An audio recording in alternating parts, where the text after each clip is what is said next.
Stress incontinence, urgent incontinence కి treatment వచ్చేసి first life style changes. అదేంటంటే ఎవరైతే ఎక్కువగా టీ కాఫీ తాగే అలవాటు ఉంటుందో ఈ యూరినరీ ఇన్కాంటినెన్స్ ప్రాబ్లం ఉండే వాళ్ళలో వాళ్ళు టీ కాఫీ తీసుకోవడం అనేది తక్కువ చేయాలి.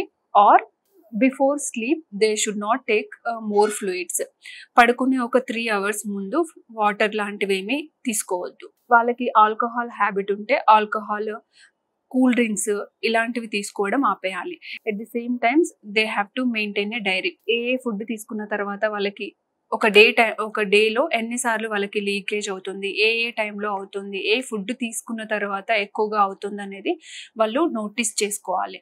At the same times urine వచ్చినా రాకపోయినా ఎవ్రీ 2 to 3 hours కి బాత్రూమ్ వెళ్ళి బ్లాడర్ ని ఎంప్టీ చేసుకోవాలి.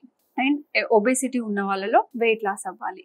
ఇవన్నీ ఫాలో అవుతూ కూడా కంట్రోల్ అవ్వట్లేదు అని అంటే ఇంకొకటి ఫిజియోథెరపీ కూడా చాలా ఇంపార్టెంట్. అది వచ్చేసి కిగిల్ ఎక్సర్సైజ్. కిగిల్ ఎక్సర్సైజ్ అంటే ఎప్పుడైతే మనం పెల్విక్ మజిల్స్ ని హోల్డ్ చేస్తామో మెల్లగా హోల్డ్ చేసి వీ హ్యావ్ టు కౌంట్ 1 నుంచి 10 వరకు కౌంట్ చేయమని చెప్తాము. అది కౌంట్ చేసి మళ్ళీ రిలీజ్ చేయాలి. మజిల్ కాంట్రాక్ట్ చేస్తూ రిలాక్స్ చేయడం ఎవ్రీ టైం చేసిన ప్రతిసారి 10 సార్లు చేయాలి. ఒక డేలో 2 to 3 times చేయొచ్చు.